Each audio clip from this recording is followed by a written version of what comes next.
Yeah. Good day, good life, good world to all of you out there. Happy Sunday. You know what I'm saying? After the resurrection Sunday. Hey, look, you still here too. That's beautiful, man. That's beautiful. We appreciate that. We like that. And it's time to talk about wrestling and maybe some other life things that might help you out in the process. You dig? So without further ado, man, it is time for the first Black Champ podcast, and I'm still the pick. Longest reigning probably by now. Hacksaw him Duggan. Camp from the port. Now VP JR Bang, also the DOC. Make sure y'all rate, like, subscribe, download wherever you get your favorite podcast. Make sure you follow us on Twitter at FBC_POD, Instagram FBC.POD. Click the link in the bio. Get that merch. Also, let me go ahead and read this because we got events. 60 seconds flat, Bang. How about that? What about that? You know what I'm saying? We got events and shit too. You know what I'm saying? The Barbershop Network NFL Draft Watch Party. It is going down on Thursday, April 22nd at Haymarket Pub and Brewery out here in Chicago. 737 West Randolph, right there in the West Loop. 5 to 10 p.m. Hosted by who? The VP. JR Bang, this bitch. You know what I'm saying? Sounds by the label. Brought to you by Haymarket Pub. The label, and of course, Barbershop Network. So y'all make sure y'all go to the bcnet.com to RSVP. You can't get in unless you RSVP. So, hey, man, y'all know if I'm hosting, it's going to be a grand old time. So y'all go ahead and show up, show out. Let's see who the Bears pick in this year's draft. Let's see who's the number one pick in the draft. You know what I'm saying? So y'all make sure y'all show up to Haymarket Pub for the NFL watch party brought to you by Barbershop Digital. Nice. Look at that, man. Two and some change, man. You know what I'm saying? You know, I try. I ain't no professional, but I'm a professional, you know. You know what I'm saying? Hey, we're ahead of the curve. As you know. Yeah, right. You know what I'm saying? You know, if we was getting graded, we gonna be okay. You know what I'm saying? We gonna be okay up here. But man, a lot of things to talk about today. And I want to start off, Kent, with what I would consider something that needed to be said, because there's a lot of stuff that was starting to leak out after the sale. Mm-hmm. Vince McMahon reportedly changed scripts and tore stuff up, and they had to do numerous amount of rewrites before Raw after WrestleMania, which we both said was terrible. Yeah, man. It was the pits. But SmackDown turned out good. This past week of Raw turned out good. This week SmackDown was decent. Yeah. So apparently, Vince McMahon, according to reports, Vince McMahon sent an email out to all of the employees here in the WWE to let everybody know Triple H got it. He's in charge of creative. Let me just say this now before I pass it over to Camp. I told y'all niggas. Told y'all. The Raw after WrestleMania was so bad that Endeavor had to go to him and be like, hey, let Paul do him. You over here with us, fam. Let Paul do him. Yeah, man. Yeah, that Raw after Mania looked like Vince McMahon had just bought the company and said, hey, let me try this. That's what the Raw after Mania looked. And that is so surprising coming from the architect of the Raw after Mania, you know what I'm saying? And WrestleMania itself. Yeah. So it was totally look, disappointment is just the word, and it's the understatement at the exact same time. Mm-hmm. Yeah, I told y'all on the show, Vince McMahon ain't in charge of shit no more after this Raw after WrestleMania. Endeavor was like, look, hold on, fam. So I know you thought by us doing this and we giving you this executive chairman shit, that things was gonna be popping. But that ain't the case, Jack. We gonna let Paul do him. Y'all can talk, but all roads lead through Buddy over here. Cause we bought y'all, and then we looking on Twitter and Instagram, and everybody talking shit. And I don't know who these journalists y'all be talking to, people be talking to, but we don't know who Dave Meltzer is over here, fam. Yeah, and don't care. We don't like this, so y'all gotta cut this out, fam. So, but we'll see how these next couple of weeks go. Yeah. And again, Friday, Monday, this past Friday, Vince McMahon sent that email out. Hey, he got it. He got it. You know what I'm saying? But my question to you is what now it feels like to me, it officially feels like to me that Vince McMahon is no longer in control, period. I think that before the sale, when he started to finesse himself in, of course, it was always the worry. It was always the, he might, it is Vince. He still owns this joint. Right. But now when you sell the majority of the shares to Endeavor, you ain't got the majority no more. Right. You can't just come in and be like, haha, like you've went to owner to employee real quick. Yeah. So what do you believe this really means for the WWE going forward? I think this is truly the real changing of the guard, right? Even though Triple H is still fruit from the McMahon tree, he still has his own ideas.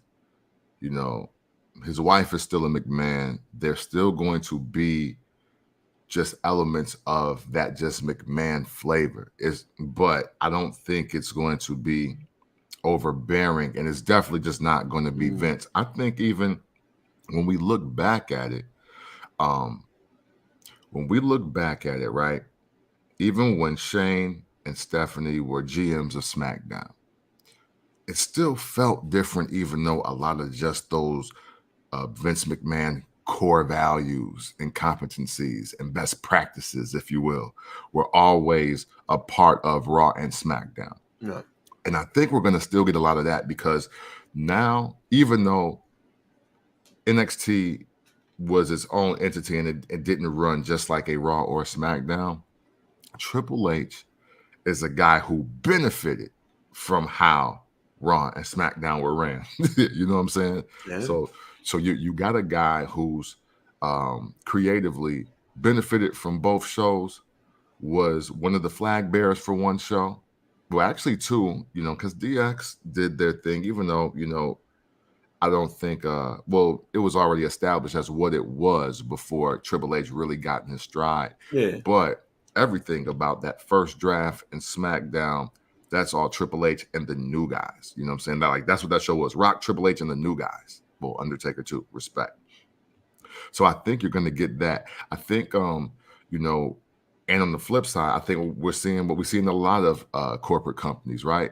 Eventually, the lead chairman, the ultimate breadwinner, the guy with the most shares, just gets old AF, and he got to sit the F down. And now what they're doing in the most polite way possible is like, hey, here's your chair, OG. Yeah, it's right here. Sit down, listen to what we're doing. Because we value you. We respect you. We know you got us here. But you need to loosen up the grip, that old, strong-ass grip that you got on that baton. You need to let that fucker go, bro. Yeah, basically you saying that this is basically your lifetime achievement. We just gave you about $3-4 billions of dollars. This executive chairman thing is really just ceremonial at this point. Yes. Relax and collect your bread. Absolutely. It's like, hey, like you was there with the press conference. Look, we know this is a $21.2 billion deal. We trying to see 25, but you got to sit down so we can get to it. Oh, Vince McMahon is Lady Eloise. Hey, yeah. This is Boomerang. Yes, it is. Yeah. Vince McMahon is Lady Eloise. Like literally, too. Like in real life. In real life, because Lady Eloise was having sex with employees, too. You know what I'm saying? Marcus, You know what I'm saying? Now, I am not wearing any panties. Now, I'm sure that's what he's saying to the young ladies. Right. I don't think Marcus Graham was, you know, I don't know. I don't want to put nothing out there. I don't want to get sued, y'all. Y'all just read the documents. Yeah. Go and y'all know what I'm talking about. I will say though, he breaking them off and paying. Lady Eloise was just like, hey, look, I hit. I told the girl that you want to hit and what you gonna do. Thought you was gonna get that promotion, fam. Nah. We just had sex and I ain't got no more power. Yeah. Damn. Vince McMahon is really Lady Eloise out here. That's wild, ain't it? Damn. What's up with that? That's it's wild out here in these streets, man. Thanks, Trey. Mm-hmm. It's wild when your son comes up here and be like, yo, Dad, here goes some food during the podcast. That's dope. Man. So, that being said, though, if that's the route we going, mm-hmm. where do you see the WWE going forward? Like, I know Nick Khan is the president and mm-hmm. everything, but when I see Dana White for the UFC, mm-hmm. that's how I see Triple H.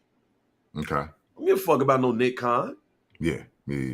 I give Triple H is my man. Yeah, for sure. Like, I don't give a fuck about any of the other guys at the UFC. Look, as far as I'm concerned, Dana White always owned the UFC. I don't know nothing about them other niggas who actually owned it. And ain't Googled to find out anything. Right, to find out anything. Dana White might have the title as president. Mm-hmm. He owned that shit. Mm-hmm. So, what? Like, how is that dynamic? Because for real, like, I believe that when it comes to the WWE, it's Paul, and then it's y'all. Yeah, for sure. At this point.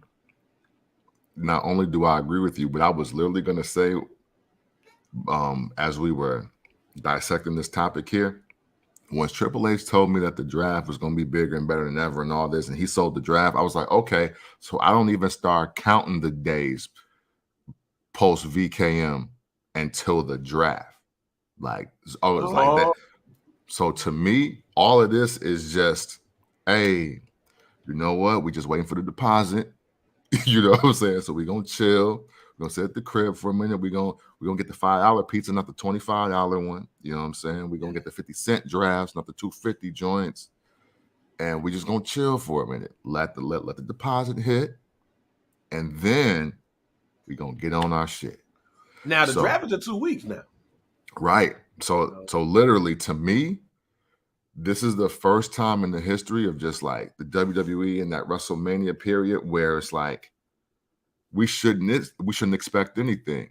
WrestleMania night 1 especially was fantastic. WrestleMania weekend, great, very positive overall, good look for the company. The Endeavor deal happens, set in stone.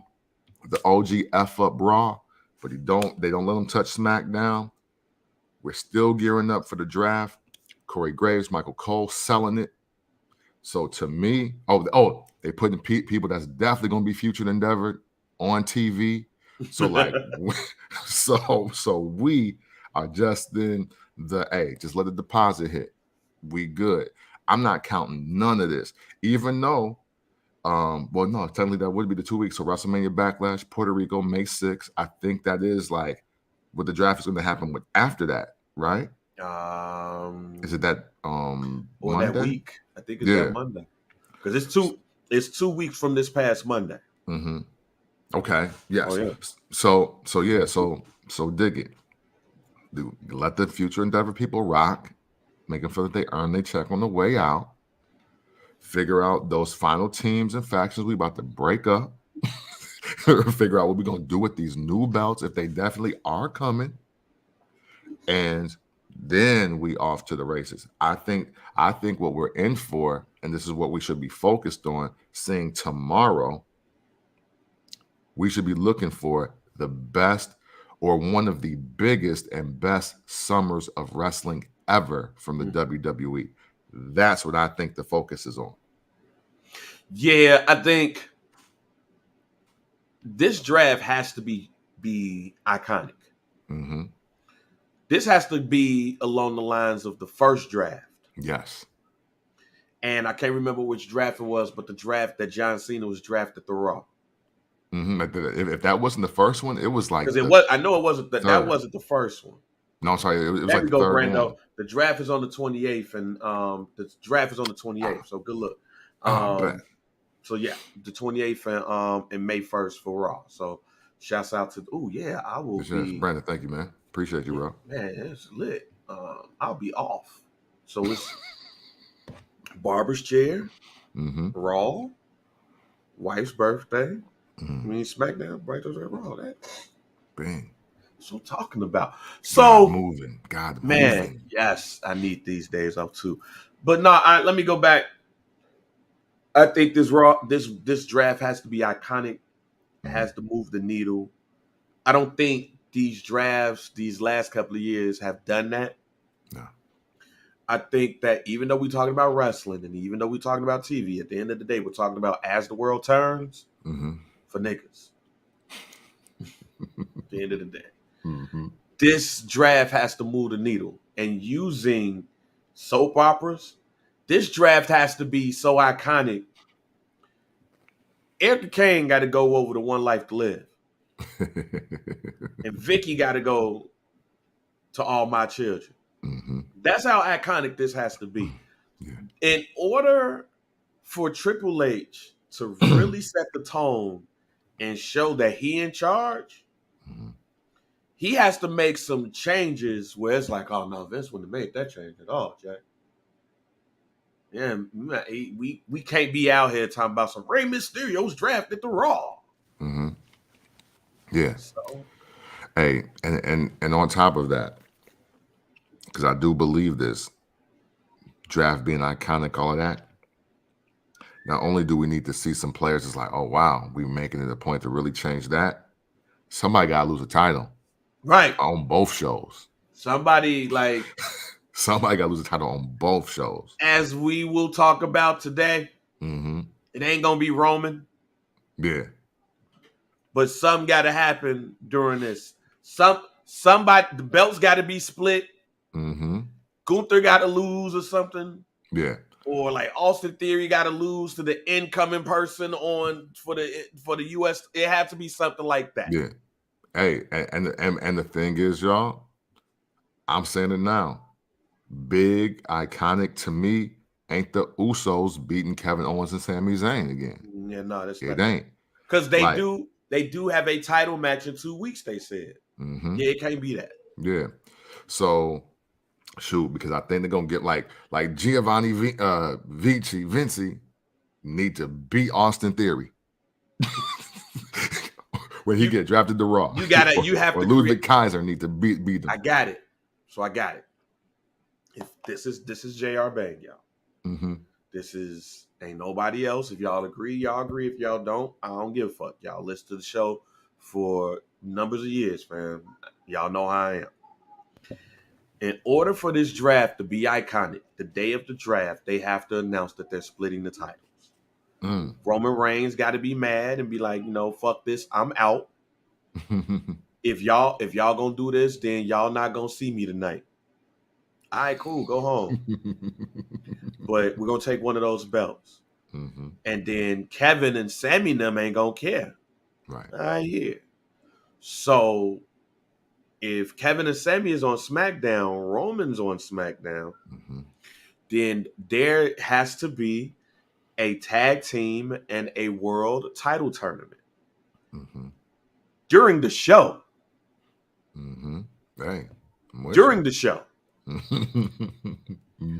Which will crown a new world WWE World Champion and a new WWE Raw Tag Team Champion. It has to be done that night. Like similar to Rey Mysterio winning the title and then having to face John Cena the same night, only for John Cena to win it and then CM Punk come through and be like, yo, what up? I'm back. It's like, oh shit. Like it has to be the night of the draft. You cram, and it could be just a 4-person tournament, a 4-team tournament.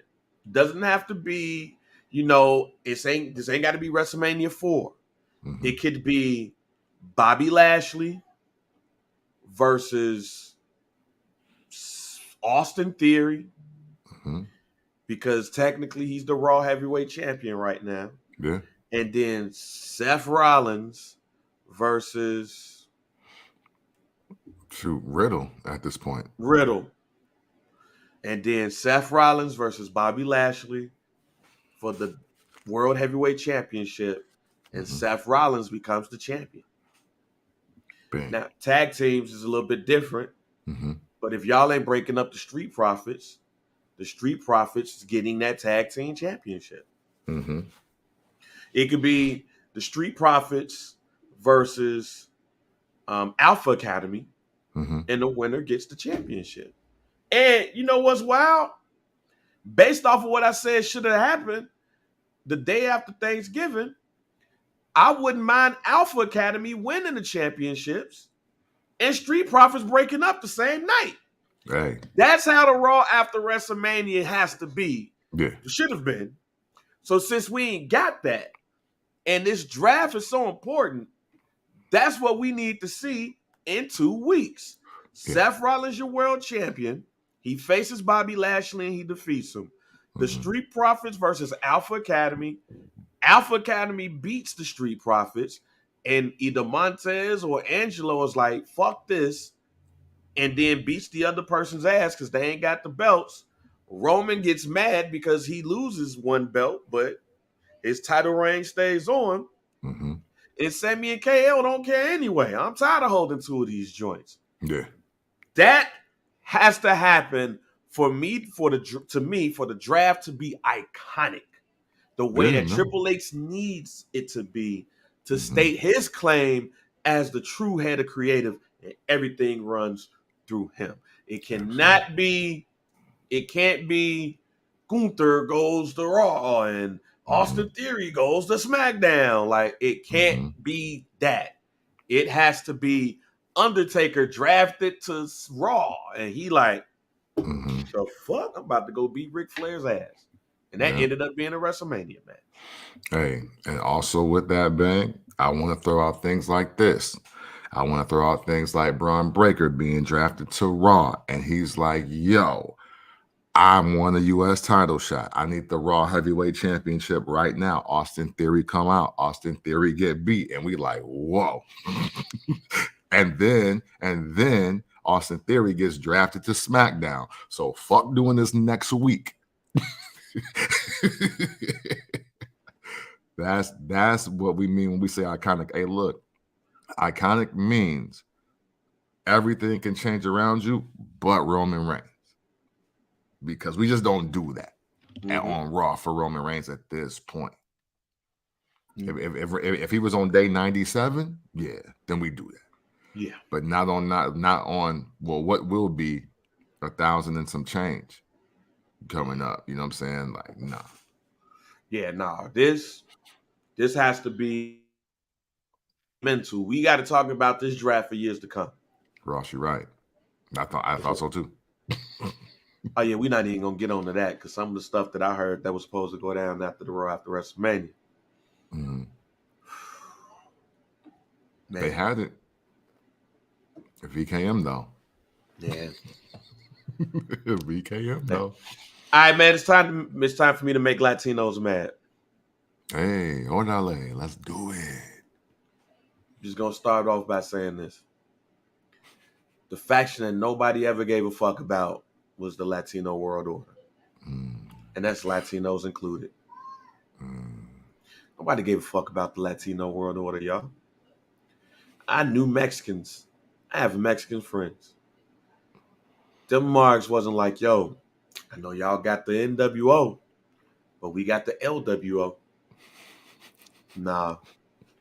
Nobody gave a shit about Eddie Guerrero bringing all of the masked wrestlers together because y'all got to do this for La Raza. Why? Because the NWO used to beat the shit out of that faction. because they called themselves the LWO. Yeah. I say that to say this. I really don't give a fuck about Rey Mysterio and the LWO. I am sorry. This was whoever made this decision. Triple H, if this was a decision of yours, this was dumb. Yeah. This was like Santos Escobar. I've said Santos Escobar can replace and do Roberto Del Rio did. But y'all put this nigga in the Latino World Order for Rey Mysterio Jr. This is the dumbest shit.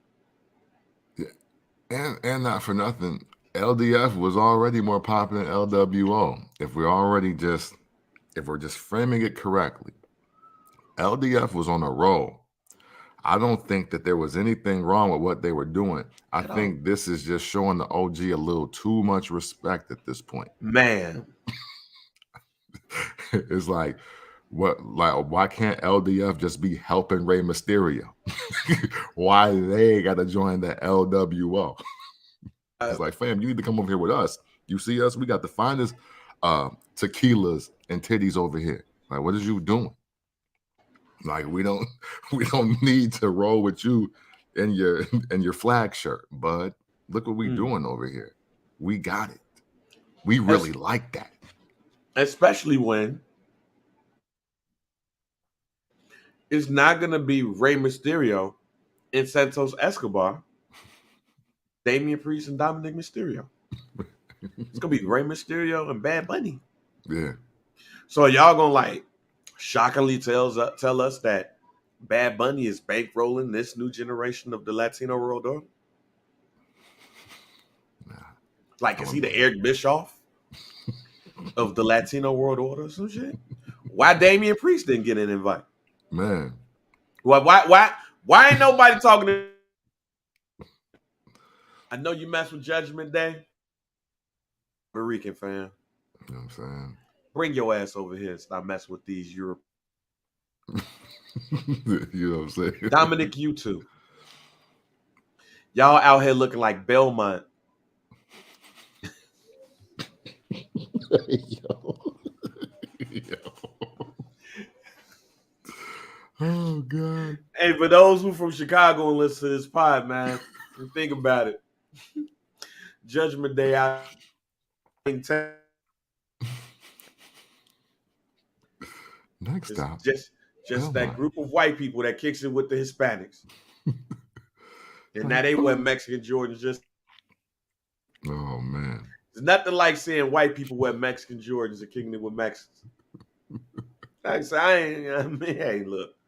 Oh, my God. Ben Balor right now is a white dude who wear Mexican Jordans. You kick it with the Latino. Hey, shout out to the Mexican Mikes, though. Yeah. Again, look, we the only show in the world that shout out Mexican Mikes, by the way. That's why you see them two laugh. Because Ross with the Lane Tech, he know. It's always like two white people that kick it with the Latinos more than they kick it with the white people. That's Judgment. You mean tell me that Damian Priest about to get booed in Puerto Rico?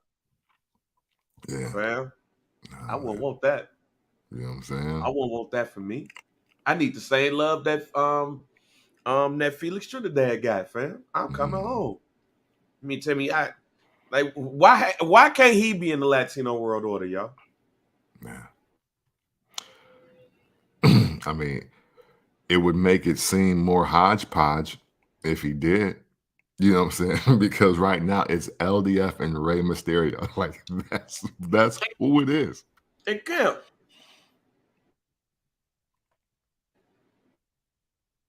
Your shit.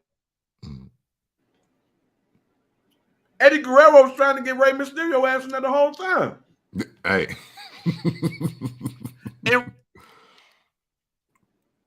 yeah. now he getting his ass whooped by the whites and the Mexicans and the Puerto Rican kid. That's what by Belmont and Laramie. Getting his ass whooped by Fullerton and Central. Oh man. That's me. Look, Rey Mysterio was out here getting his ass whooped by Fullerton and Central. His ass whooped by La Primera, fam. He was getting his ass whooped. So he goes, oh, let me go and bring back the gang that I didn't want to be a part of in the first place. Rey Mysterio doing this is like a Latin king trying to recruit you, and you say no, but then you turn 40 and want to get in the game. Now you want to be a Latin king at 40. That's what this shit is with Rey Mysterio. That's what this is to me. You're 40-year-old Latin king soldier at 40. Yeah, you gotta hang it up, man. You ain't want to be there. Nah, man. Look, shouts out to Michael Cole. Because he be selling that shit. Oh, yeah. It's the LWO. And I'd be like, get the fuck up out of here. Like, so what? Because Rey Mysterio wanted to be a gang member at 45. Needed help, so he called the gang at 45. You know what I'm saying? That's what it is. We respect you, OG. You know, they're supposed to play out like original gangsters. It's not supposed to be. it's not the Blood In, Blood Out reboot.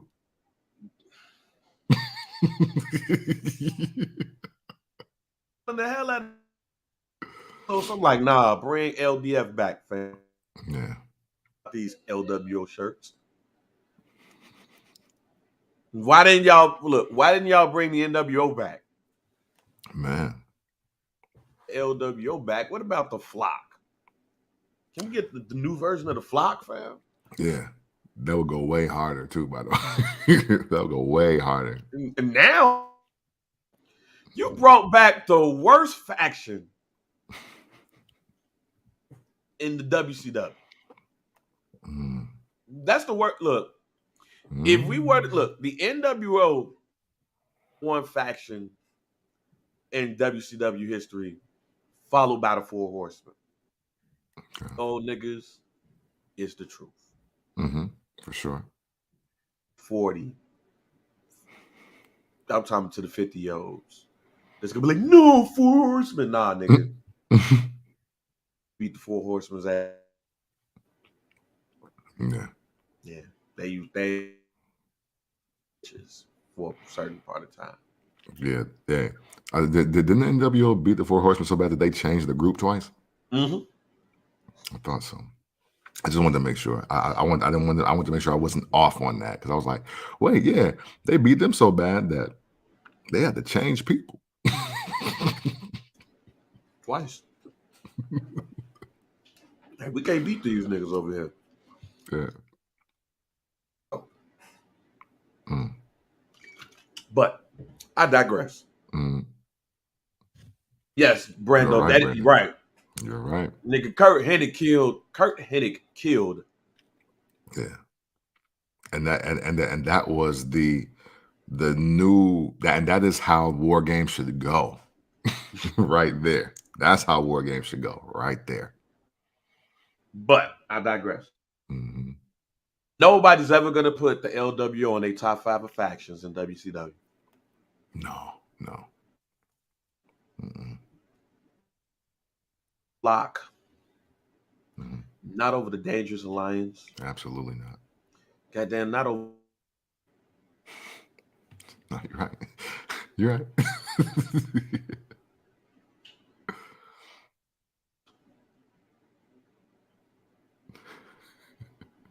And we got Michael Cole over here talking about some, the LWO is here. We don't care. Nah, we don't. No. Hey, no. Great points. I'm not going to challenge them because I was there too. So you know how that goes. Man, you could have brought back the Dangerous Alliance. Paul Lee over there. You could have got you 4 white people and be like, yo, this is the new Dangerous Lions. You didn't. You got the LWO back. Just so they could fight Fullerton and Laramie. Just so you can do that. But with that being said, I digress. That being said, Rey Mysterio listens to First Black Champion. Mm-hmm. He listens. Give a fuck what y'all say. Man. He listens. For months, at least 2 months, Hashtag it. I told y'all on this show, on this platform, the only reason that I would care for Rey Mysterio versus Dominik Mysterio if it was a mask and career versus hair match at WrestleMania 39 in LA. I brought up the Lucha Libre aspect of it. Mm-hmm. Those are the most legendary matches. Mm-hmm. When this man may not only lose his mask, but his career versus that man's hair. Mm-hmm. These are very important matches in Lucha Libre history. What better place to do it than Los Angeles, California? I even brought up again a pay-per-view that I tell y'all all the time to watch,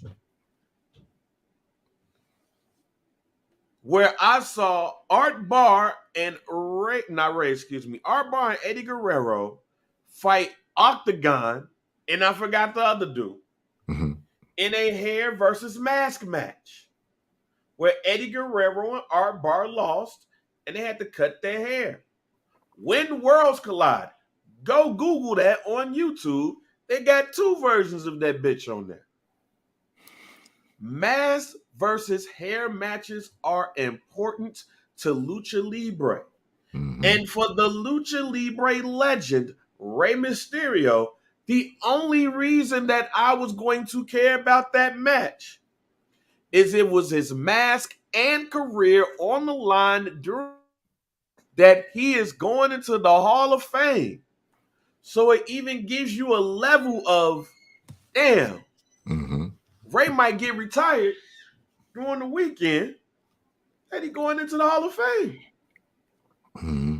They didn't. They let Rey Mysterio get upset that Dominik yelled at his mama for him to go and be like, now we fighting. Mm-hmm. Now, the match ended up good. And I tweeted out, okay, y'all made me care. Mm-hmm.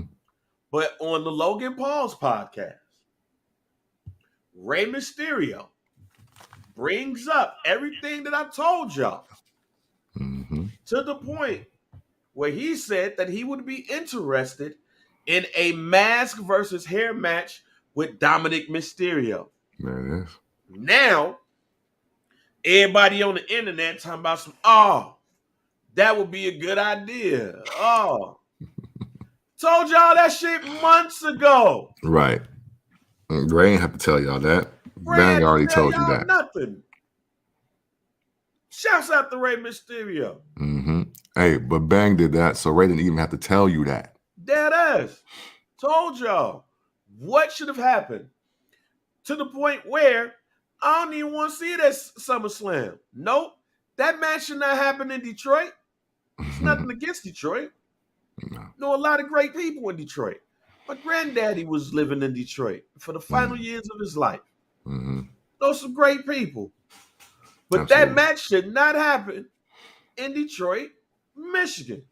Should have happened at WrestleMania 39. Now, Shout made a great point. It's like, that blows off the feud. They're like, yeah, if you wanted to. But if you don't want to, it don't have to. Why? Because Dominik Mysterio could have been hiding his damn head. Look at what my dad did to me. He ain't never give me a haircut. He gives me a haircut. And look what he does to me. And you can still have the Bad Bunny and Rey Mysterio match at Backlash.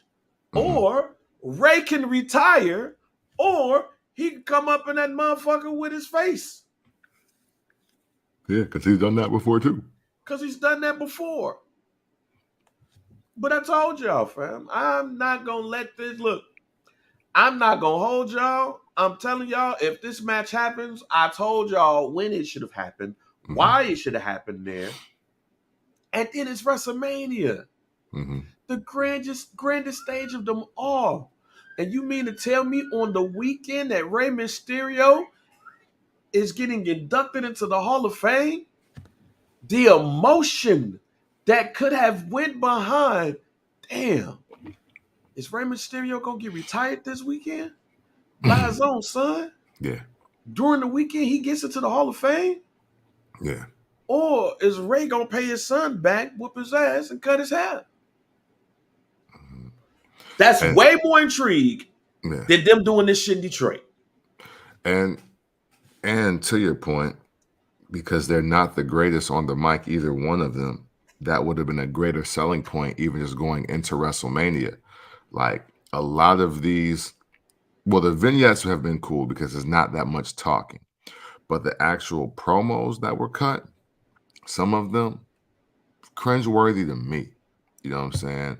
And with the vet and the OG that Rey Mysterio is on the ring, I can't go to one mic moment where I was like, yeah, Rey really got his shit off and did that. I just never had that from Rey, but I don't, to the point I don't even expect it from him. You know what I'm saying? Like because he's not Eddie, he's not Conan, he's not, you know what I'm saying, other Latin superstars that were just incredible on the mic. Right. So why I was on board with you from the door is because, yeah, I don't think I care about Rey Mysterio being in a regular match against anybody. I think that there needs to be something else at stake or something else on the line to make me be like, oh, yo, I got to check this out, because the story he tells in the ring is way greater than the story he tells on the mic. That. But Rey Mysterio, thank y'all. Thank you and your family for listening to First Black Champ. Because we've been telling y'all since the rumors started that it should have been you versus your son in a mask and a career versus hair match at WrestleMania 39 in LA because of the historical relevance of Lucha Libre and it being in LA. Detroit don't deserve a match like that, fam. Sorry. Detroit deserves a Detroit street fight. A Motor City street fight. Come to think about it, I just thought about it with me saying that. It's like all of the rough and tough cities have like street. Oh yeah. Chicago street fight, a Halsted street fight, Detroit or Motor City street fight. Like why was there like a LA street fight, or was it like too much gangs involved for you to be like call it a street fight? I think they did one. But you're never gonna hear, like, for instance, like it's never gonna be a Sioux City street fight. You know what I mean? It's like, right, yeah. Sioux City, Iowa. Come on, bro. It's barely pavement out there. Like, you know what I mean? Like, so Seth Rollins versus Riddle in the Davenport, Iowa street fight. Like, it wasn't even.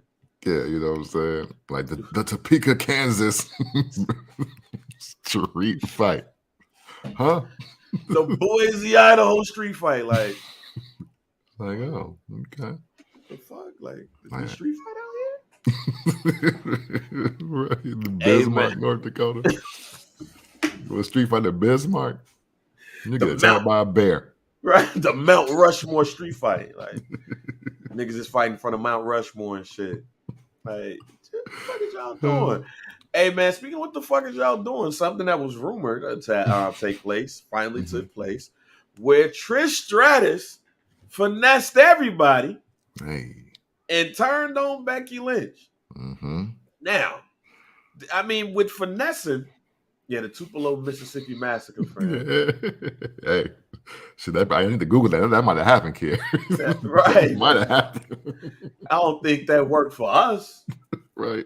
I think all of a sudden, Greg the Hammer Valentine and Stan Hansen come out like, whoa, wait, whoa. The Texas Outlaws versus two black dudes. Right. Tupelo, Mississippi Massacre. Oh man. Yeah. All right, don't do Cedric Alexander like that. Don't do him. Hey man, first black champ. Becky Lynch turns on. Gets turned on. Or I messed that all up too. It sounds kind of bad. Trish Stratus turns on to Becky Lynch after losing the tag titles, which it feels like the way that this is positioned is that Trish beat Lita ass. And then she was like, hey, I'll team up with you. Loses on purpose. And then beats Becky Lynch's ass. Yeah. Let me be the first to say, I've never seen Trish do something so devious. Yeah, true. It normally be around flaunting her chest. Not a bad thing. I'm just saying, historically, these type of situations, it's like Mickey James. Yeah. Trish just was like, I'm gonna use what I got to get what I want. This time, Mother Trish Stratus, Mama Trish is like, I'm gonna beat this bitch up that I used to. For some reason, they think she's still on my level. She was tough as hell at WrestleMania. I should be the tag team champion. Then I'm gonna beat this bitch ass over here because she chose this bitch. I'm still better than both of these hoes. That's tough. I'm gonna show y'all that shit soon. That's what it felt like to me with the Trish Stratus turn. I'm better than both of y'all bitches. Your thoughts? My first thought when I seen that was, well, one was the real number one was, man, Trish needs to get stiffer on these executions. Like, it's almost there. It's like, dang, I know you're the OG, but you moving like you don't want to hurt yourself. And that's just alarming to me. Second thing was, I thought this was happening at WrestleMania with Damage Control. Even though I was like, Trish is going to cost them these titles. I was like, I don't know how, but Trish is going to cost them these titles. And it happened. It just didn't happen. When I said against the team, I thought, but again, I know the recipe now. Whenever Raquel Rodriguez comes dressed as her partner, she winning. She is undefeated when she dressed like her partner. It is.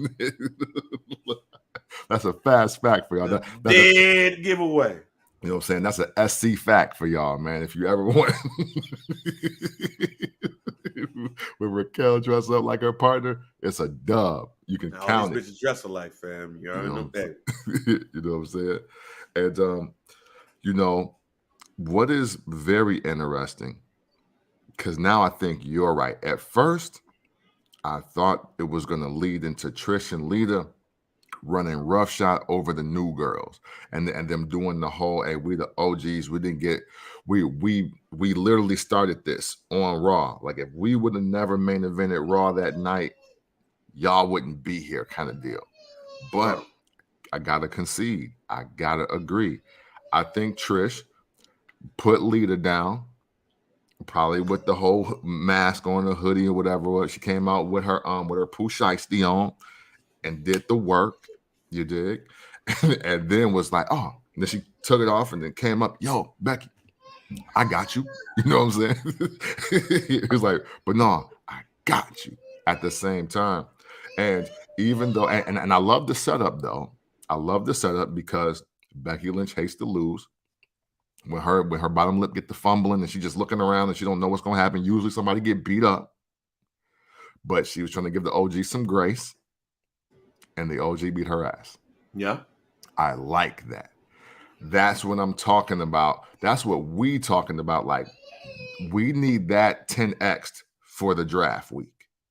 We need moments like that, 10x for the draft week. Because now what you do is you have a story that for the women's division that we care about again. the women's division right now, where we sit after WrestleMania, there are no storylines that we care about. I believe that Trish Stratus, and why ever she decided to beat up Becky and Lita, which we now believe is what happened, is a very compelling story. I just want to see how they end it and what's happening after it, because with it only being one newbie, one very successful newbie out the bunch of this story, where does this spill over to? Does this all effectively make Bailey a heel and a face or a tweener now? Because obviously Damage Control is breaking up. Yeah. You did. You can see that. You know, obviously Mercedes will not be in attendance. And neither will Charlotte Flair. So with this, I just want to see what happens next. Some new, young, successful woman has to get into this story.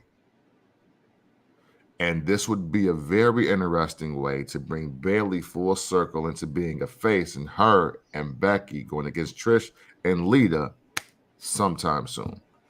Yeah, so I don't know what is going to happen, but I believe this is great for the women's division. This is what I've been asking for. Mm-hmm. Secondary feuds. Yes. I think we get so caught up in who's going to win the Raw or SmackDown Women's Championship. Mm-hmm. And we don't really get caught up into the Tag Team Championship Mm-hmm. like that. But we needed a secondary feud Mm-hmm. to really put the women's division in a place where I feel like you have multiple feuds that's going on that does not connect with each other, but it gives you a more Russ women's division. I think Becky versus Trish gives you that and more. Mm-hmm. I'm invested. Mm-hmm. The way that it went down made me invested. I would have been invested if she would have turned at WrestleMania. I would have been invested if her and Lita did a 2-woman power trip just to let these bitches know that we still out here. Mm-hmm. But I'm invested either way because, I mean, I know that we've talked about Becky sometimes on this show by not being the man character is Mm-hmm. great, but sometimes the man wrestler don't necessarily look like what the character gives off. Right. Oh, it's gonna give it with this one. Yeah, for sure. It's gonna give it in the promos. Oh man, the promos. I will go as far as to say that this might be the feud of the summer. Men or women. Okay. If they do this right, Becky versus Trish is the feud of the summer because of not only the ramifications of it, and Mm-hmm. what I mean by that is what it could do for the women's division, Yeah. the promos, the flashbacks, the matches, Yeah. the emotion behind it. I'm going out on a full limb and saying, yo, we might look back on this summer, Mm-hmm. and it's the summer of Becky and Trish. If Trish wants to do Right. the time length, like Right. if she wants to get to that, I don't think it's gonna be a feud. I don't think it's Sami like stuff like that. Right. But I do believe that when we look back at this summer, Mm-hmm. we're gonna be looking back and saying, damn, Becky and Trish, that shit was dope. So dig it, because even though I think your finish line is a little higher than mine, but I do like where you're going because the women's division does need it. So I'm not even speaking against it. My question now though is to you: does this era want to see Lita and Trish? I don't think that, and we can't even say again because that's why I'm literally saying this era. Does this era want to see Lita and Trish at all? I don't think Lita. Okay. But I think Trish. Okay. Also, Trish has preserved her body. Mm-hmm. Yeah. And Trish is still Trish. Mm-hmm. At the end of the day, she really the first GOAT of our generation. Yeah, for sure. Sure. So I think, and it's who you're going up against. Yeah. I ain't gonna front. I love Bianca Belair. Mm-hmm. Don't care about Bianca Belair versus Trish Stratus. No. I don't care about Trish Stratus versus Bayley. I didn't care about Trish Stratus versus Charlotte Flair. Mm-hmm. I care about this one though. Mm-hmm. Because the aggression that could come from this too. Yeah. And we ain't seen heel Trish in years. Right. Yeah. So this might be a chance for Trish to be like, let me go back in my old bag and add layers to it. Mm-hmm. Because now I'm the OG. Yeah. Y'all call me back here. Mm-hmm. And again, Bayley, no. Bianca, Charlotte, any of these young chicks, no. Mm-hmm. But to hear her verbal joust with her and Becky, Mm-hmm. like her and Becky, yeah. Mm. Well, I'll say this. I personally don't want to see Lita versus Trish this era, so I can't. So I could see the younger demo, the new generation of wrestling fans not wanting to see it either. However, I am looking forward to Bayley versus Dakota Kai, and we can get that started whenever y'all ready.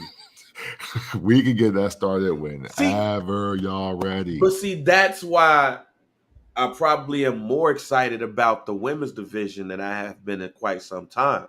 Mm-hmm. Because even with the breakup, the potential breakup of Damage Control, mm-hmm. you got EO who about to go up against Bianca Belair. Mm-hmm. And that match gonna be fire emojis. Mm-hmm. Let y'all know that now. They can do that as many times they want to. Mm-hmm. Don't see it being a weak ass match. Fact. Because the people that's in it. Mm-hmm. But I want to see Dakota Kai step out. I want to see Dakota Kai drop her nuts and really show the main roster that she got it. I do not want Dakota Kai to be put on the back burner while all of this shit is going on. Right. I am a big Dakota Kai fan.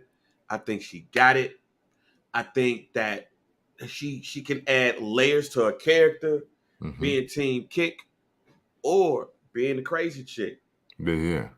I think that she's done those things so well, and I think her and Bayley in some matches would be dope. But you see what we talking about here? We barely even mentioned the world championships. Right. We ain't even mentioned Rhea Ripley. That's the crazy part. Yeah. We have not mentioned quite possibly the best woman out of the bunch, Rhea Ripley. Because I said this, and it's coming true. Who is her foil now? Yeah, man. Who are we feeding to her? Who on SmackDown are you going to feed to her? Well, unfortunately, the answer is Ronda Rousey. That's the unfortunate answer because, and the thing is, it's the prize fighting tactic, right? Because Rhea Ripley just won at WrestleMania against Charlotte Flair, and you know, I'll say somewhere along the line of the last 10 years, I would say maybe. So like literally going back to WrestleMania 29, 30, we had the big fight feel matches, and it's more about that now than necessarily to have even the really great opponents. And obviously the women's division still building up. A lot of women trying to build their cachet up. And for right now, even though we, the wrestling community, love, respect, appreciate, and know Rhea Ripley get busy, they're trying to get her on the track to where the Today Show know her and care. They want to get her some sports in the coverage. They want to get her on The View or like whatever else. You know what I'm saying? So with that, unfortunately, Rhea Ripley has Ronda Rousey next, and then they'll probably give her some people that we actually want to see her wrestle against. That's just my view. Now, my view is her next opponent is somebody who's getting drafted. I dig it. Yeah, I think that's who her next opponent is. Somebody that's getting drafted from NXT. I would damn near say Roxanne Perez is going to be her next opponent. Oh, wow. I forgot about her. That Yeah, quick. I damn near say her. But, I mean, it just don't feel like Charlotte's going to be back anytime soon. Yeah. I wouldn't be surprised if we don't see Charlotte Flair until Survivor Series, to be honest with you. Shit, I'm thinking Royal Rumble low key. I mean, are we going to fast track her to 16? Depending on how the summer goes. hey, because I'm glad you said that too. Matter of fact, because this is like this is the John Cena moment, right? Or even taking it a step back. This is the Shawn Michaels moment. Let's get the belt off Shawn. See what y'all do with it now. Because if you can't do nothing with it, we're gonna call Shawn. Like, we're gonna call Shawn. You can't do this? All right, well then we gotta do this. And then John Cena, same thing. Hey, look, if you can't do this, we gotta call John. And John is gonna do this and sell shirts. Yep. So you gotta figure this out. So basically. So we gonna see, man. But I think this in the long run is great for the women's division that we're talking about everything but the title right now. So we getting grudge matches, we're getting emotional joints. I think people should just stop talking about what they feel like is wrong with the women's division, because I don't think there's anything wrong with it right now. No. I just think only thing is that Ronda Rousey needs an opponent. Yeah. Yeah. I mean, for all things considered, the women's division is very clear and defined. It's just about putting them to work. Yeah. You know, like while on the flip side, a lot of men, especially in that third and fourth quarter of 2022, that were supposed to be them by now, it ain't happened. Yep. And that's the bigger worry. Yeah. So I didn't put this on the docket today. There's two things I didn't put on the docket. But one is what we was going to already talk about anyway. Kevin Owens and Sami Zayn versus the Bloodline continues. Yeah, man. Now it has added Riddle to help them out against Solo. Yeah, Riddle too. Who's talking? You know, who talked? Yeah, finally. Like, hey, whoop ass for a year, but as soon as you doubt me, now I gotta say something. Now I gotta say something. Wait, hold on, fam. You talking about my daddy, they daddy? Yo, what? Right, yeah. Like, you getting too deep, fam. Like, you tripping. Like, you're not even blood technically. Yeah. You are a liaison to us. But it's continuing. They're gonna have the return match in 2 weeks. For the tag team championships again. Hopefully, they drop one of them joints on them. What are your thoughts on this Bloodline KO Sami situation that is continuing? Should this ended at WrestleMania? Should that have been the blow off, or are we bleeding it a bit because Roman ain't gonna be around? We definitely bleeding it a bit, and Riddle's not helping me.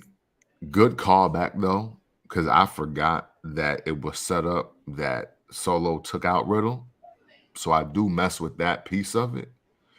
But man, this is flat.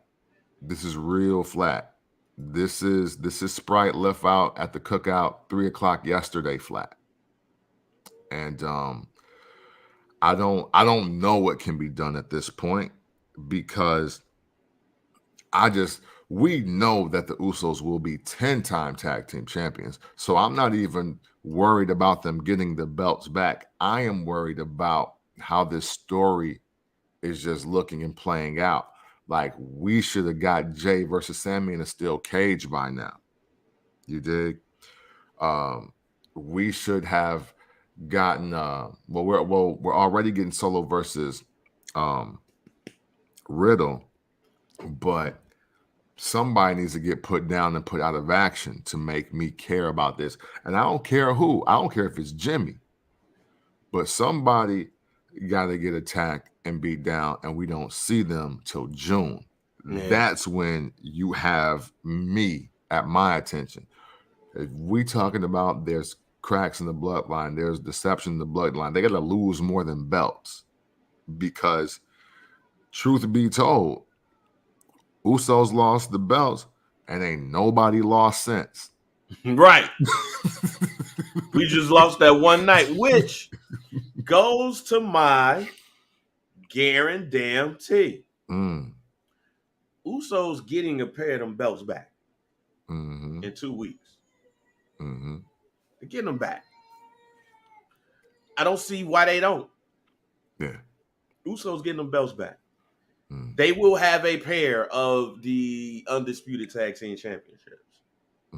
Because I still think they're getting split. But here's a caveat to this. And Brandon said some shit at the same damn time that I was going to say it. The caveat here is this. If Paul Heyman and Roman Reigns ain't fed up with the Usos, because he dead ass been talking to the Usos like the Usos are that one nigga in the friend group that's just lame as hell. And he say some shit that's lame as hell, and you be like, damn, Gene. This my nigga, but get his lame ass up out of here.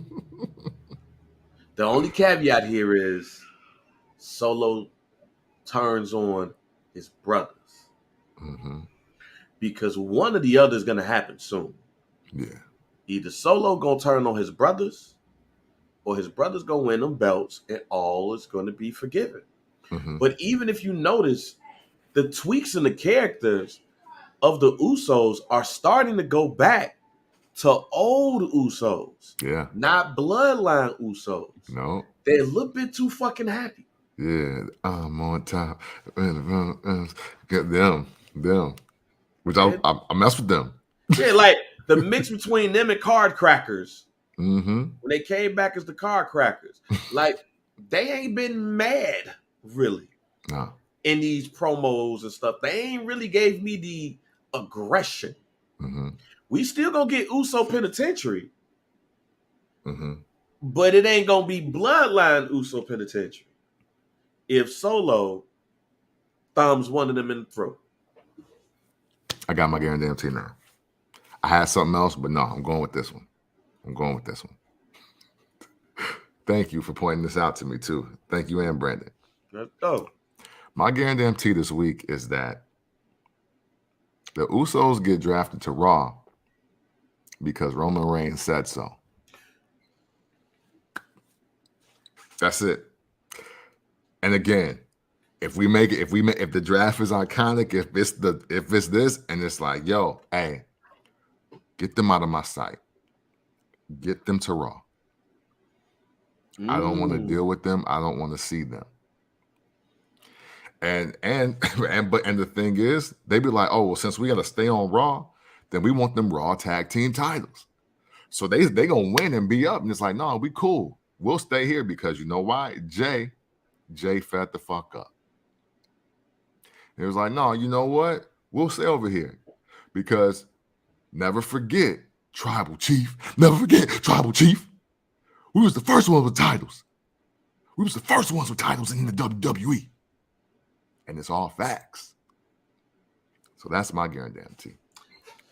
I love that guarantee because then he can hit us with the, instead of me whooping my cousin's ass like I always do, and causing some friction in the family, they could just go ahead and go over there. Yeah.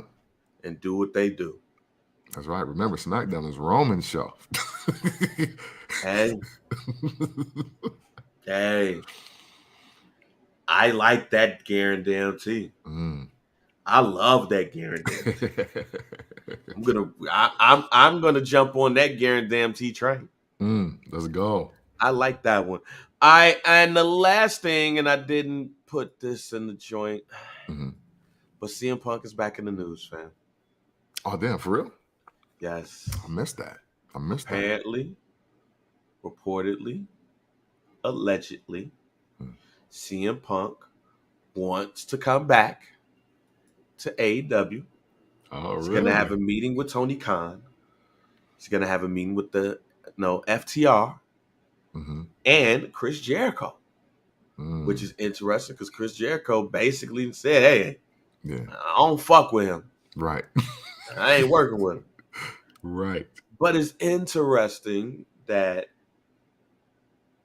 never trust a man who ain't never seen a Rocky movie. Yeah, that's a fact. Yeah. That's a fact. Like, not even Creed, my nigga. Yeah. I watched Creed 3 twice. Dog, they had Rocky 5 running so much on, what was that, Spike or TNN, that, no, you just should have just seen it. Go for it. Yeah, you should have. You just should have just seen it. I think he bullshitting. Yeah. I think CM Punk bullshitting when he say that shit anyway. He ain't never seen no Rocky movie. That's wild. Cut it out, fam. Fuck about it. But CM Punk is reportedly going to talk to the big folks over at AEW. AEW is reportedly going to have, they're going to announce a new show called AEW Collision, which will come on Saturday. So it will be AEW's version of WCW Saturday Night. Not sure what's going to happen with Rampage or whatever, but reportedly, allegedly, CM Punk would be the lead dog on AEW Collision. Plus, they're going to be, it's going to be all in Wembley Stadium. We know how big Wembley Stadium is, over 100K.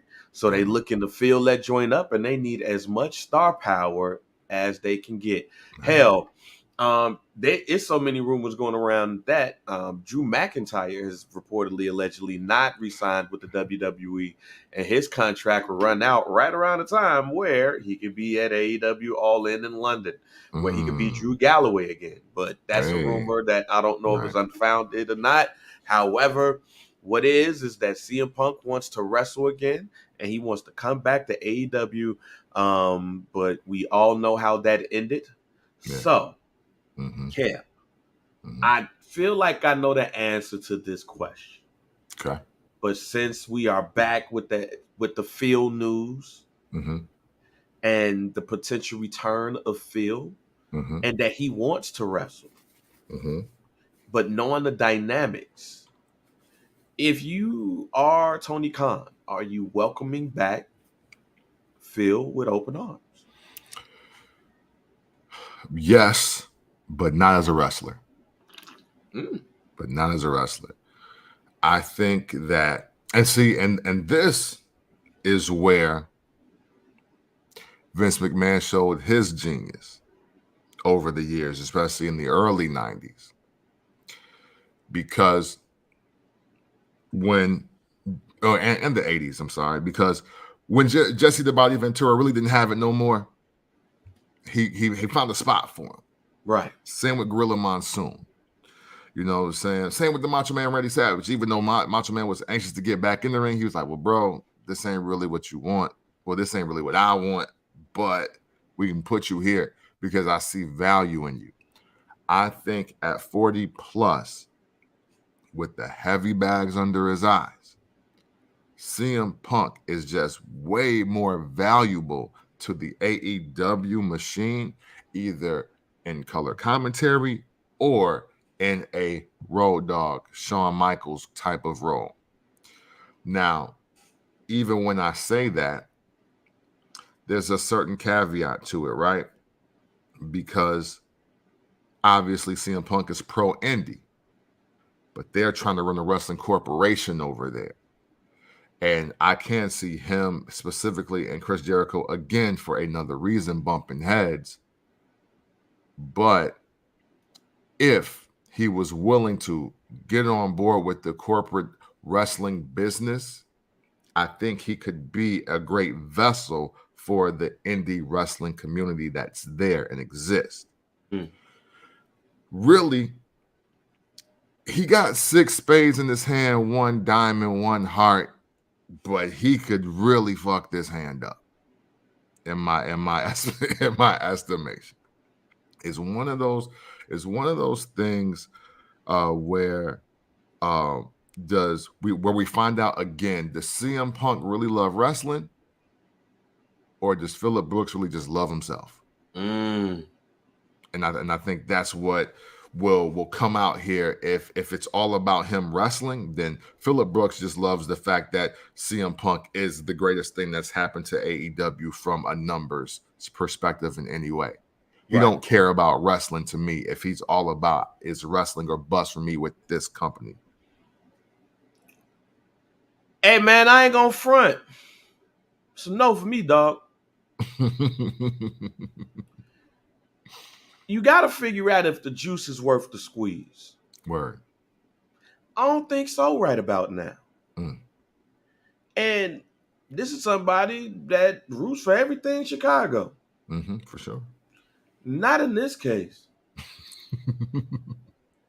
If CM Punk wants to return to wrestling, I hate to say what I'm about to say. It can't be with AEW. It's got to be with WWE. Okay. He has to be in the confines of something that's just a bit more structured.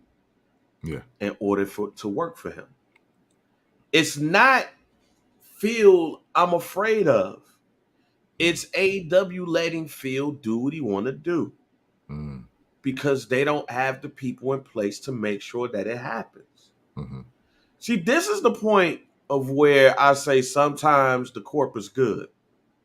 So somebody who worked in the corporate structure for a number of years now, and for somebody who did their things independently or loosely for years before that, I miss that.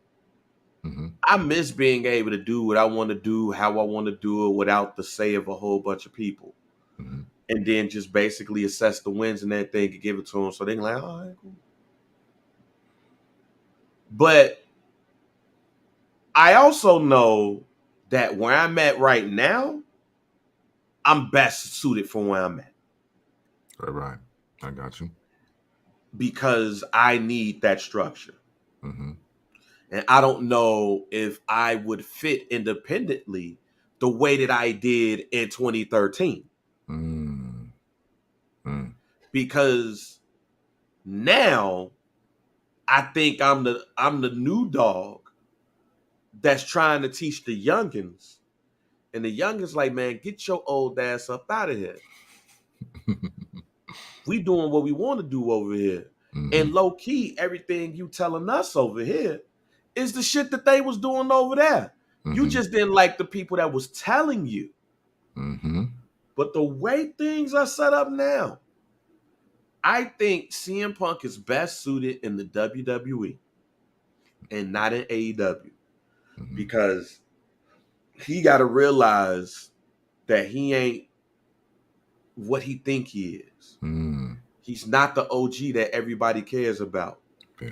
He's not the OG that everybody fucks with. He's the epitome of your heroes disappointing you when you meet them. Wow. So go somewhere else that's a bit more structured, that don't call for you to be that OG. Yeah. Go back to the WWE. Yeah. Things are different now, Phil. You said something so factual, and I was going to chime in with it, but you beat me to it, and that's amazing because it fit right into what you were saying. Yeah, CM Punk complained so much about corporate and WWE Corp, Titan Sports, you know what I'm saying? But all he did was take what he did learn in that structure and try to apply it to AEW. Yep. And he got pushback. And maybe that was just what was supposed to happen to him. You know what I'm saying? Because the thing is, it's like, fam, see, this is why we did what we did. The thing that will always hurt the majority of the indie wrestlers is that if they see high five, low six figures, and they get that instant gratification of the love, they're always going to assume that they are doing the better quality product to people that are packing arenas and stadiums. But because you pack the 500-seater venue, or maybe even the 10,000-seater, you know what I'm saying? I'm not going to diminish them to that. Maybe they're doing the 5 or a 10. But you're doing it independently. But the thing is, the bag is different, the responsibility is different, the reach is different.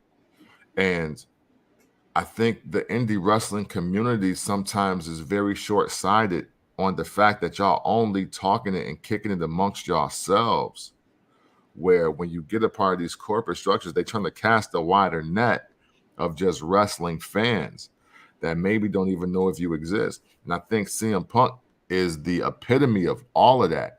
So it is kind of serendipitous and ironic at the same time for him to go through what he's going through with AEW, but still wanting the job. Right. Look, That's man. crazy. Like, here's the thing about the whole CM Punk, Young Bucks, Kenny Omega type situation. Mm-hmm. That in hindsight, I had to look at. It sounds like to me that CM Punk feels like that he was attacked by them. Dude, they came in my room. I ain't come in their room. Mm-hmm. Why the fuck I want to work for that shit? But then, reportedly, allegedly, you got overtures. You got people who are speculating. You have all these things about Kenny Omega. Like, damn, let me send out these fillers to see if they'll fuck with me over there. Mm-hmm. Young Bucks too. Who's over in WWE? And it seems to feel like he's doing pretty good for himself. Mm-hmm. The same dude that was mentioned on AEW when Sting was doing a promo aimed at MJF. Cody. When Cody comes back, it's easier for you to go fuck with the homie. Man, let's just come over here. You seem like you're doing pretty good for yourself. And oh yeah, it is people that I would love to wrestle. The Young Bucks would love to wrestle the New Day. Kenny Omega would love to be in the title picture. Because also, if I'm Kenny Omega, I'm looking at my shelf life. Man. And I'm like, man, my body been beat up, fam. I might as well try to see what it is over there. Just to scratch that itch. Mm-hmm. You know who don't have an itch to scratch? Other than I just want to wrestle? Phil Brooks. See, look. I'm going to end this off by saying this. I'm always skeptical when some nigga just like, man, I just want to wrestle. When a nigga that's just, when somebody says, oh, I just want to. Mm-hmm. We all just want to, fam. Right. That's what we wanted to do before your ass got here. Mm-hmm. And that's what we want to continue to do. But you know what that sounds like to me, man? Mm. A drug addict. Mm. Who just come around family. Like, I just want to be around y'all, fam. That's it. Nothing else. I just want to be around. I just want to boom, boom, boom, boom, boom. Sooner rather than later, you're going to steal from them people that you just want to be around. Yeah. Especially when you ask and don't get. That's CM Punk to me. Mm. I just want to wrestle. Well, go wrestle at AAW Wrestling here in Chicago. Mm-hmm. Go wrestle at an indie. Yo. If you just want to wrestle, go wrestle. Just say you want to be in the limelight.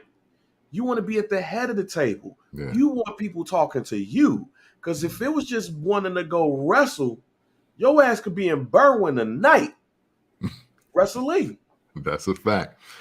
And also, because I want to throw it out there, because I got a special shout out at the end of the show.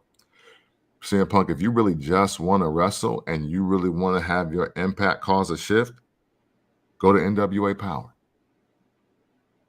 Yeah. Because they not only would make you look a lot better with the talent they got over there, I think it accomplishes all of your goals at the same time. Because they're not exactly corporate. They're not exactly trying to be corporate. And you gonna wrestle. Mm-hmm. You gonna get back to the core essence of wrestling. So if you just wanna wrestle, it's some spots to do that. Don't think it's only two. Don't be like the Twitter community that only count 2 companies in this wide world of wrestling. No, it's like 15. Yeah. It's a bunch of stuff you could be doing. That's what you want to do. Go do it. Mm-hmm. But you don't. You want to be in the limelight. You want to be in the spotlight while you're doing it. So you could kill me with this. If this is true, Mm-hmm. you could kill me with this. Man, I just want to be. It's just for the love. You can't like CM Punk could kill me with this Mitch in the car shit. Man, it's for the love of the hustle. I need it. Because we all know what comes with needing that. Mm-hmm. It's not just about being in that ring. It's about the spotlight. Mm-hmm. And it still feels to me that Phil wants the spotlight to himself. Mm-hmm. Because, I'm willing to work with y'all. Ain't no unwilling. I will. See, there's a difference between willing and will to me. Yeah, for sure. Willing is like, man, if it come down to it, like I'll do that. I'll do that shit. Will is, we gonna go make this money. Mm-hmm. We gonna sell these tickets Mm-hmm. together. That willingly shit. Man, ain't no will. I will willingly have sex with Holly Berry. Yeah. No, I will right. have sex with Holly Berry, fam. There's a difference. Yeah, you know what I'm saying? Difference how you say things, fam. So, yeah. And then plus, man, I think, I hate to say what I'm about to say, so I'm probably just going to end it with this. Man, my man really got a boosted up ego, fam. Oh, yeah. You wasn't the man in high school, Phil. You wasn't. Damn, homie. You was not the man in high school. You was probably the man in your lunch period.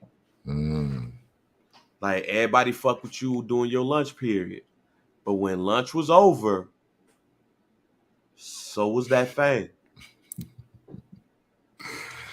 Oh, man. So before we officially thank you all and get up out of here, I just want to send a special shout out to Chris Masters, man. Seen he's in NWA now. Mm-hmm. Looking healthy, looking strong. I don't know if it was a doc or an interview, but I'm watching it because I have been very curious over the last few years about what he's been going through. Because he has his own road to redemption and all of that. Very curious to see how it is, but to now be an elder statesman as far as age, but to have lived a really real life and to come back to wrestling. Proud of that young man for doing that, and just want to see what's up with him. I try to catch NWA Power, man. Honestly, I know this is probably a super unpopular opinion, but outside of the WWE umbrella, I think that they have the best talent and the best wrestlers, even though Nick Aldis ain't been there in a minute. But I still like a lot of what I see from over there versus any other organization. So I'll always just be like, yo, I just hope they win. Even though I heard the owner don't really be like, well, he kind of be on the CM Punk shit. Hey, but whatever. We appreciate y'all. That's what matters. We appreciate y'all for checking out this show today, man. The live keeps going up and it keeps going crazy. Y'all keep us entertained while we try to entertain y'all. That's a beautiful thing. Likes, comments, shares. Working on more content. Look, we about to get Pedro out the way. You know what I'm saying? So y'all make sure y'all share that. We are at, I think, 9:57. 9:57. Because Roman gets his 1,000th day at Night of Champions in Saudi Arabia. We celebrating 1,000 in Saudi Arabia, Jack. There we go. Hey, Pedro, count your days. Count your effing days, Pedro. But, hey, man, likes, comments, shares, questions, innuendo, possibilities, nostalgia, all of it. Greatly appreciated on the group page as well as in this thread while we do this live. Obviously, Bang and I could do the show without all of you, but you being a part of this community, being along for the ride, makes it that much greater. So we greatly and sincerely appreciate all of you for doing that. And remember, If you ever want to talk about wrestling in an unconventional way, you do so by checking out the First Black Champ podcast. Pick VPB. We are out. Trade Johnny Wrestling to Paraguay. God damn.